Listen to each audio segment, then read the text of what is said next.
Hello everyone, welcome back to my channel. कैसे हो आप सब? आई होप कि आप सभी अच्छे होंगे, सेफ़ होंगे।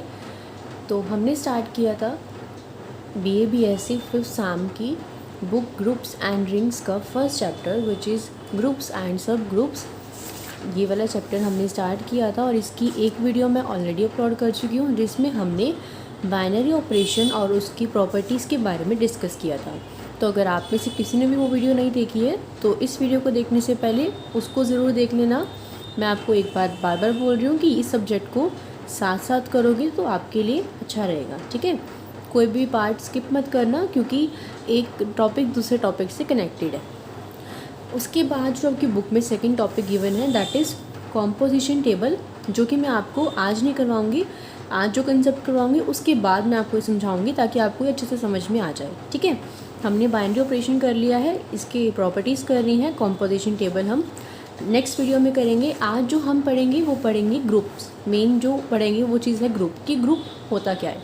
ग्रुप को पढ़ने से पहले जो डेफिनेशन दी हुई है साथ में छोटी छोटी उसको भी एक बार देख लेते हैं, फिर हम समझते हैं कि ग्रुप क्या होता है, ठीक है। तो देखो, सबसे पहले डेफिनेशन जो है वो है एल्जेब्राइक स्ट्रक्चर। क्या होता है एल्जेब्राइक स्ट्रक्चर? पढ़ते हैं।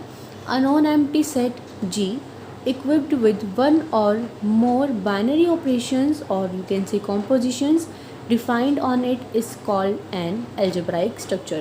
कि कोई एक नॉन एम्प्टी सेट है जी जिसमें दो या दो से मतलब एक से ज़्यादा बाइनरी ऑपरेशन होने चाहिए। देखो, एक बाइनरी ऑपरेशन है वो तो हमने देख लिया कि वो बाइनरी ऑपरेशन है, बाइनरी स्ट्रक्चर है। बट एल्जेब्राइक स्ट्रक्चर का क्या मतलब है कि एक सेट में आपकी एक से ज़्यादा बाइनरी ऑपरेशन हो तो उस स्ट्रक्चर को क्या बोलोगे आप? एल्जेब्राइक स्ट्रक्चर बोलोगे। जैसे कि रियल नंबर्स का सेट ले लिया आपने और उस पर दो ऑपरेशन लगा दिए, प्लस और मल्टीप्लिकेशन, ठीक है। तो वो क्या हो गया आपका? एक एल्जेब्राइक स्ट्रक्चर हो गया, ठीक है। ओके, यहाँ पे दे भी रखा है if star is a binary operation on G then G comma star is an algebraic structure. Similarly N plus R plus minus etcetera are algebraic structures. However N-1 is not an algebraic structure. क्यों नहीं है ये algebraic structure? क्योंकि यहाँ पे आपने binary operation define नहीं किया। This is a symbol of binary operation और ये बाइनरी ऑपरेशन प्लस हो सकता है, माइनस हो सकता है, मल्टीप्लिकेशन हो सकता है, डिवीजन हो सकता है। अगर n और माइनस होता तो ये एल्जेब्राइक स्ट्रक्चर होता, बट क्योंकि आपने यहाँ पे 1 लिख दिया तो ये एल्जेब्राइक स्ट्रक्चर नहीं है। एक ऑपरेशन है यहाँ पे तो भी ये स्ट्रक्चर है और यहाँ पे दो हैं तो भी एक ये एल्जेब्राइक स्ट्रक्चर है। देखो, विद 1 और मोर बाइनरी ऑपरेशन, एक भी हो सकता है और एक से ज़्यादा भी हो सकते हैं। क्लियर? तो ये छोटी सी डेफिनेशन थी आपकी एल्जेब्राइक स्ट्रक्चर की। उसके बाद पढ़ेंगे हम एबेलियन ग्रुप, जो कि हम बाद में पढ़ेंगे क्योंकि उससे पहले आपको ग्रुप आना चाहिए। तो देखो, ग्रुप क्या होता है? मेन हमारी बुक का नाम ही क्या है? ग्रुप एंड रिंग, यही है। तो हमें बहुत अच्छे से समझ में आना चाहिए कि आखिर ग्रुप होता क्या है। तो पढ़ते हैं। A non empty set G along with a binary operation star is said to be a group, that is G star is a group if it satisfies the following four postulate। किसी भी non empty subset को group बनाने के लिए आपको इन चार property का उसमें फॉलो करवाना बहुत ज़रूरी है। अगर इन चारों में से आप एक भी प्रॉपर्टी या फिर एक भी पोस्टुलेट आप कह सकते हो अगर नहीं सेटिस्फाई होता है तो वो ग्रुप नहीं बनेगा। ये चारों प्रॉपर्टीज़ होल्ड करेंगी किसी भी नॉन एम्प्टी सबसेट पे और विद बाइनरी ऑपरेशन तो ही वो एक ग्रुप बनेगा। तो देखते हैं, वन बाय वन डिस्कस करते हैं कि प्रॉपर्टीज़ हैं क्या। ध्यान से समझना इस टॉपिक को, काफ़ी इंपॉर्टेंट टॉपिक है। ओके, तो first one is closure property. Closure property का क्या मतलब है कि the set G is close with respect to the composition star that is A, B belong to G। कि आपने सेट G है, सेट G की कोई भी दो एलिमेंट्स हैं से A और B, उस A और B पे कोई भी बाइनरी ऑपरेशन परफॉर्म कीजिए आप। ये सेम प्रॉपर्टी पहले भी थी बाइनरी ऑपरेशन के पोस्टुलेट्स की। फर्स्ट प्रॉपर्टी यही थी कि दो कोई भी सेट के एलिमेंट्स हैं उनके बीच में कोई भी बाइनरी ऑपरेशन अगर आप परफॉर्म करते हैं, चाहे वो प्लस हो, चाहे वो माइनस हो, चाहे वो मल्टीप्लिकेशन हो या फिर वो डिवीजन हो, तो उन दोनों में बाइनरी ऑपरेशन परफॉर्म करने के बाद जो थर्ड एलिमेंट आपको मिलेगा वो भी उस सेट में से बिलोंग करना चाहिए। That is the closure property. कि अगर इंटीजर्स का सेट है, दो इंटीजर्स आपने लिए हैं तो इंटीजर्स को मल्टीप्लाई करके इंटीजर्स ही आए अगर ऐसा हो रहा है तो ही आप कह सकते हो कि वहाँ क्लोजर प्रॉपर्टी होल्ड कर रही है, दैट इज़ दिस। ठीक है, क्लियर है, सिंपल है बिल्कुल। क्लोजर प्रॉपर्टी पहले भी पढ़ चुकी, बिल्कुल आसान है। एसोसिएटिव लॉ पहले भी पढ़ चुके हैं हम, दोबारा से बता देती हूँ, ये बिल्कुल आसान है। एसोसिएटिविटी का क्या मतलब होता है कि अगर आप दो चीज़ों को सॉल्व करो देन थर्ड चीज़ को सॉल्व करो, एक तो ये चीज़, और दूसरी एक चीज़ को अलग रखो, दो को सॉल्व करके आंसर निकालो और फर्स्ट के साथ उसको सॉल्व करो, तो दोनों सेम होना चाहिए। स्टार का मतलब बाइनरी ऑपरेशन है कि आप a प्लस बी करो, उसका आंसर जो आया उसके अंदर c को ऐड करो, या फिर a प्लस करो, b प्लस c में जो आंसर आएगा उसको ऐड करो। सपोज़ अगर एग्जांपल के लिए मैं समझाने के लिए a को 2 ले लूँ, b को 3 ले लूँ एंड c को 4 ले लूँ, ठीक है। तो a स्टार का मतलब क्या है, बाइनरी ऑपरेशन, यहाँ पे मैं प्लस ले रही हूँ, a प्लस बी प्लस सी बनेगा, और क्या बनेगा, a प्लस बी प्लस सी बनेगा। ठीक है, वैल्यूज़ को पुट करो, a की वैल्यू कितनी है 2, b की वैल्यू कितनी है 3, देन प्लस c की वैल्यू कितनी है 4, इज इक्वल्स टू a कितना है 2 प्लस b कितना है 3 एंड c कितना है 4। 2 के अंदर 3 को ऐड करो कितना आएगा 5, 5 के अंदर 4 को ऐड करो कितना आया 9, 2 के अंदर क्या ऐड करना है 4 प्लस 3 दैट इज 7, और 7 में 2 ऐड करो 9, तो आंसर दोनों तरीके से सेम आया ना। तो इसको कहते हैं एसोसिएटिविटी लॉ। एसोसिएटिविटी प्रॉपर्टी होती है तो ये एसोसिएटिव लॉ है। तो ये दोनों तो बिल्कुल ईजी जो हम पहले पढ़ चुके हैं। जो नए दो हैं वो अब देखते हैं हम क्या है। The third one is existence of identity element, कि उस सेट का आइडेंटिटी एलिमेंट एग्जिस्ट करना चाहिए। तो पढ़ते हैं, for all a belonging to G there exist an element e which belongs to the same set G such that A star E is equals to A और E star A is equals to A। क्या कह रहे हैं कि कोई set है जी, उसके किसी भी एलिमेंट के लिए एक आइडेंटिटी एलिमेंट को यहाँ पे हम E से रिप्रेजेंट कर रहे हैं, कि उस एलिमेंट के लिए एक आइडेंटिटी एलिमेंट उसी सेम सेट में से ज़रूर एग्जिस्ट करेगा, कि अगर आप वो जो एलिमेंट है वो और उसका आइडेंटिटी एलिमेंट है जो ई, उन दोनों पे कोई भी बाइनरी ऑपरेशन अप्लाई करते हो तो भी ए आना चाहिए, और अगर ई और ए में अप्लाई करते हो तो भी ए आना चाहिए। मतलब अगर आप ए इंटू ई कर रहे हो तो ए आना चाहिए, और ई इंटू ए कर रहे हो तो ए आना चाहिए। जैसे कि अगर मैं बात करूँ कि 5 है, ठीक है, 5 है, तो 5 का आइडेंटिटी एलिमेंट क्या है, और मल्टीप्लिकेशन जो मेरा बाइनरी ऑपरेशन है वो क्या है, मल्टीप्लिकेशन है। यहाँ पे क्या आए कि मुझे 5 ही मिले, और दूसरा मैं यहाँ पे क्या लिखूँ कि इंटू 5 करूँ तो 5 ही मिले। तो सिंपल सी बात है कि मेरे को 1 करना पड़ेगा, तो 1 क्या हो गया 5 का आइडेंटिटी एलिमेंट। ठीक है, ये होता है आइडेंटिटी एलिमेंट का मतलब। अब एक एग्जांपल से हम अच्छे से समझेंगे, एक बार पढ़ लो आप। ठीक है, तो आइडेंटिटी एलिमेंट को ई से डिनोट कर रहे हैं यहाँ पर। ठीक है, तो यहाँ पे जो the element E is called the identity element of G. क्योंकि ये आइडेंटिटी एलिमेंट जी का क्यों कहा, ये जो प्रॉपर्टी है वो सिर्फ एक एलिमेंट के लिए होल्ड नहीं कर रही, कि जी सेट का ए एलिमेंट है ए, उसके लिए तो होल्ड कर जाए, और इस जी सेट का कोई दूसरा एलिमेंट बी हो उसके लिए होल्ड ना करे, ऐसा नहीं होगा। करेगी तो फिर सबके लिए करेगी। अगर नहीं ऐसा हो रहा तो ये ऑल जी लिखने का यही मतलब है कि सिर्फ यहाँ पे तो हम एक ही को लिख के दिखाएंगे ना। अब जी के अंदर तो बहुत सारे एलिमेंट्स हैं, ए बी सी डी, सब तो नहीं लिख सकते हम, इसीलिए हम ये चीज़ लिखते हैं कि ये सभी एलिमेंट्स के लिए है। तो अगर एक एलिमेंट एक आइडेंटिटी एलिमेंट है तो वो सबका होगा, इसलिए लिखा यहाँ पे कि जो ई एलिमेंट है वो जी का ही आइडेंटिटी एलिमेंट बन जाएगा। क्लियर है। अब आ जाओ फोर्थ पे। फोर्थ क्या है, एग्जिस्टेंस ऑफ इन्वर्स, की एलिमेंट का इन्वर्स भी एग्जिस्ट करना चाहिए।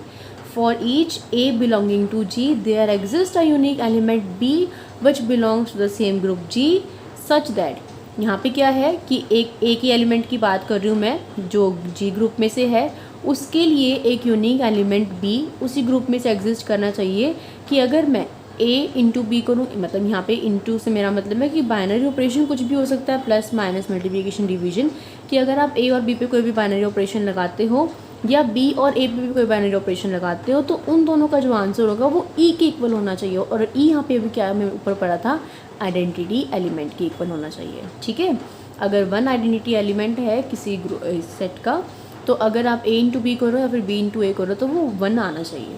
ठीक है, यहाँ पे जो बी है वो क्या है, ए का इन्वर्स है, और इसको डिनोट हम इस तरह से करते हैं। ई क्या है, आइडेंटिटी एलिमेंट है इसके लिए।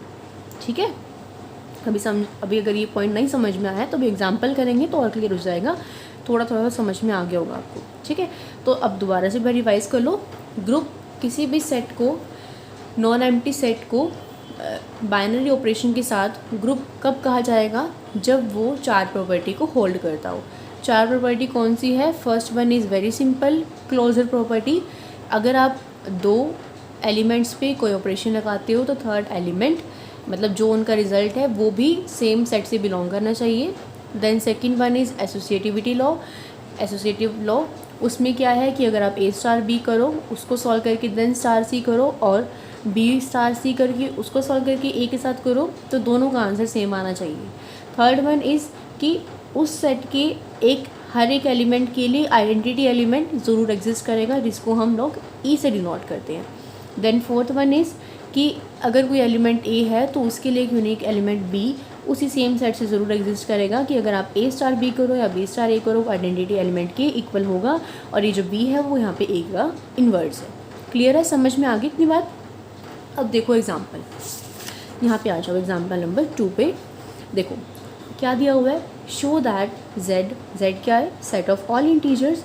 शो करना है कि सेट जो इंटीजर्स का है वो ग्रुप नहीं है, ठीक है, विद रिस्पेक्ट टू मल्टीप्लिकेशन। इसका मतलब क्या है, हर क्वेश्चन में आपको ये चीज़ दिखाई देगी कि जो बाइनरी ऑपरेशन लेना होता है हमें, वो यहाँ पे क्या लेना है, मल्टीप्लिकेशन लेना है।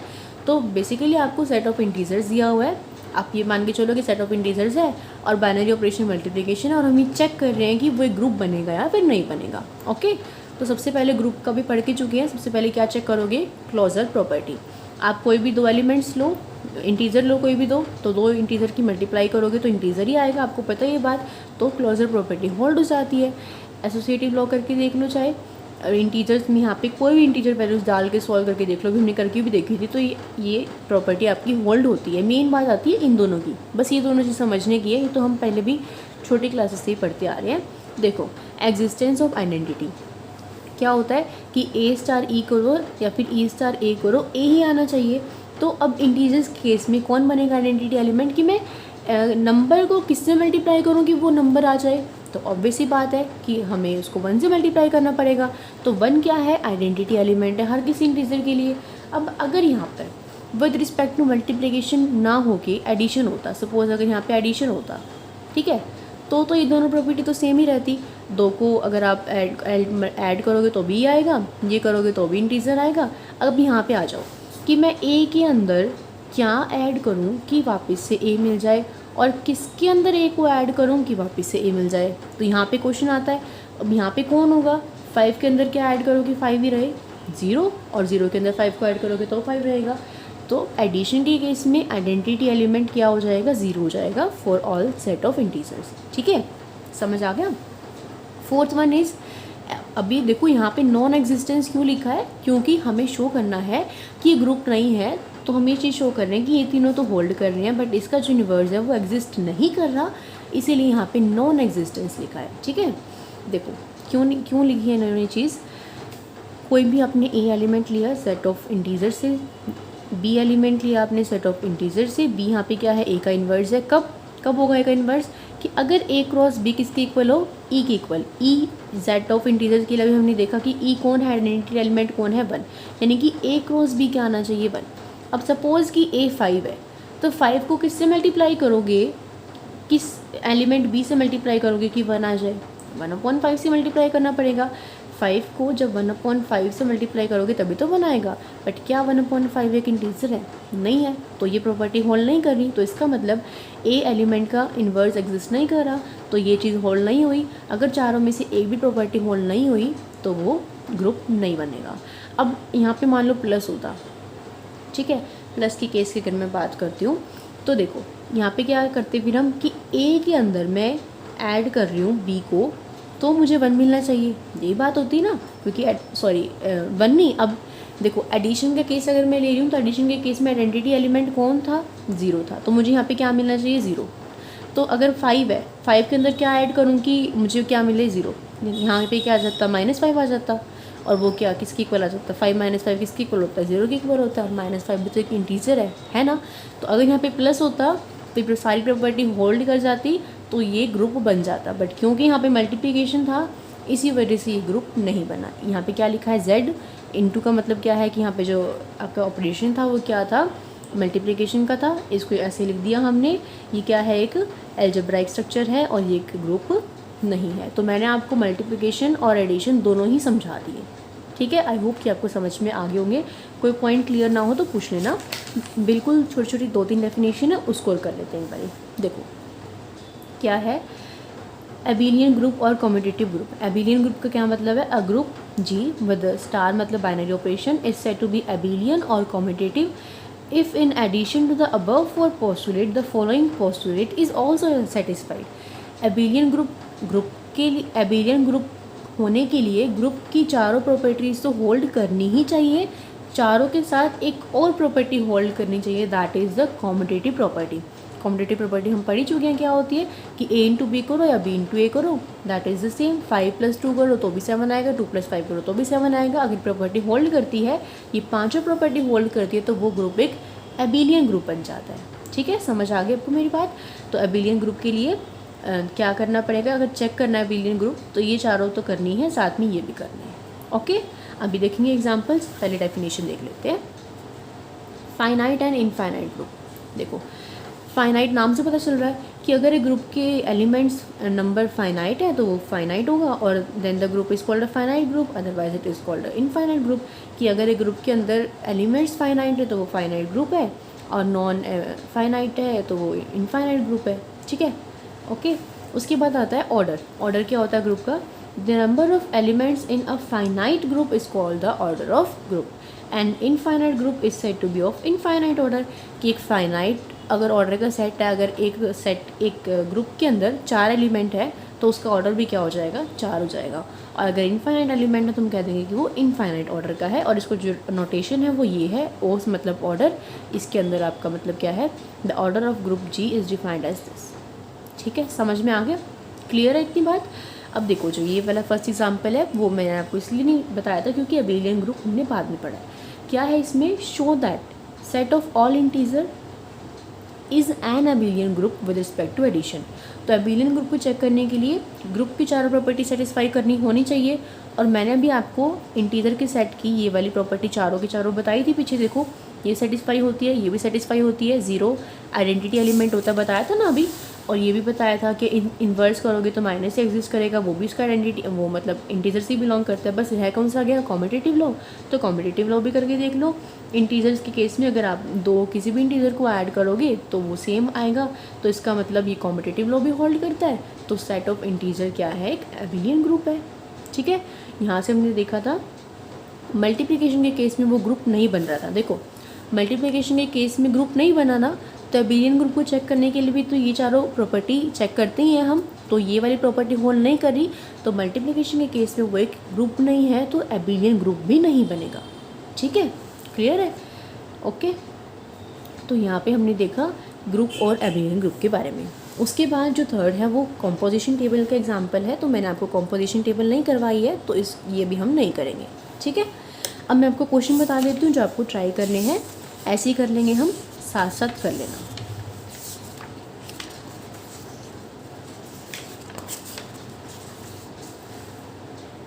देखो फर्स्ट क्वेश्चन क्या है, prove that set of natural numbers is not a group with respect to addition. बिल्कुल इंटीजर्स का समझाया भी आपको, सेम नेचुरल नंबर्स लेने हैं, बाइनरी ऑपरेशन एडिशन है, शो करना है कि ग्रुप नहीं है, तो इसका मतलब एक कोई ना कोई प्रॉपर्टी होल्ड नहीं करेगी। ये क्वेश्चन आप बिल्कुल ईजिली कर सकते हो, करना है आपने ये। देन क्या है, set of all odd integer is not a group. Odd integer का सेट लोगे, एडिशन आपका ऑपरेशन है, बताना है कि ग्रुप नहीं है, ये क्वेश्चन आपने करना है। Prove that the set of all even integers including 0 is an abelian group. All even integers लेने हैं, इवन के अंदर 0 इंक्लूड होता है, तो इन्होंने चीज़ मेंशन कर रखी है कि आपने 0 भी इंक्लूड करना है और शो करना है कि वो एबिलियन ग्रुप है, यानी कि ग्रुप की प्रॉपर्टी सेटिस्फाई करेगा, साथ में कॉम्यूटेटिव लॉ भी सेटिस्फाई करेगा, और एडिशन आपका क्या है, बाइनरी ऑपरेशन है। ये क्वेश्चन बहुत ईजी है। Prove that C plus is an abelian group where C is a set of complex number दे रखा है, एडिशन दे रखा है, शो करना है कि एबिलियन ग्रुप पे करना है आपने ये। Show that G is a finite group under multiplication, इसको शो करना है कि ये फाइनाइट ग्रुप है, और अंडर मल्टीप्लिकेशन मतलब जो साइन है आपका बाइनरी ऑपरेशन है वो मल्टीप्लिकेशन है, और सेट क्या है आपका ये है, ठीक है। सेट के मतलब एक तो इंटीजर का सेट होता है, एक कॉम्प्लेक्स नंबर का होता है। यहाँ पे जो सेट है वो डिफाइन कर रखा है कि वो 1 और -1। ठीक है, ये क्वेश्चन तो हमने करने और देख लेते हैं। ये वाला क्वेश्चन मैं आपको करवा दूँगी, जस्ट अ मिनट। ये 5th वाला क्वेश्चन रहने देना अभी आप, ये रहने दो। ठीक है, 1 to 4 कर लेना, 5th रहने दो, क्योंकि मैं देखूँगी ये उससे तो नहीं हो रही कॉम्पोजिशन टेबल से। ये वाला भी रहने देना अभी, मल्टीप्लिकेटिव ग्रुप और रहने दो। ठीक है, बस आपका यही काम है बिल्कुल थोड़ा सा कि 4 क्वेश्चन आपने करने हैं ये वाले, और एग्जाम्पल जो फर्स्ट तो करना ही है, सेकंड भी करना है। फर्स्ट सेकंड तो बिल्कुल इजीली हो जाएंगे, आगे देख लेना कोई अगर एग्जाम्पल हो रहा हो तो उसे ज़रूर कर लेना। देखो ये मैट्रिक्स फॉर एग्जाम्पल है, let G with this show that G is a commutative group under matrix multiplication. तो मैट्रिक्स वाला है, इसको ट्राई कर लेना एक बार। ठीक है, ओके, बस इतना कर लेना। Show that set of integer is an abelian group with respect to binary operation define. ये वाला भी देख लेना अगर हो जाए तो आपसे। ओके, जितने क्वेश्चन हो सके एक्सरसाइज के और एग्जाम्पल की उतने ट्राई कर लेना। ठीक है, तो इस वीडियो को करते हैं यहीं पे एंड। आई होप कि आपको समझ में आ गया होगा।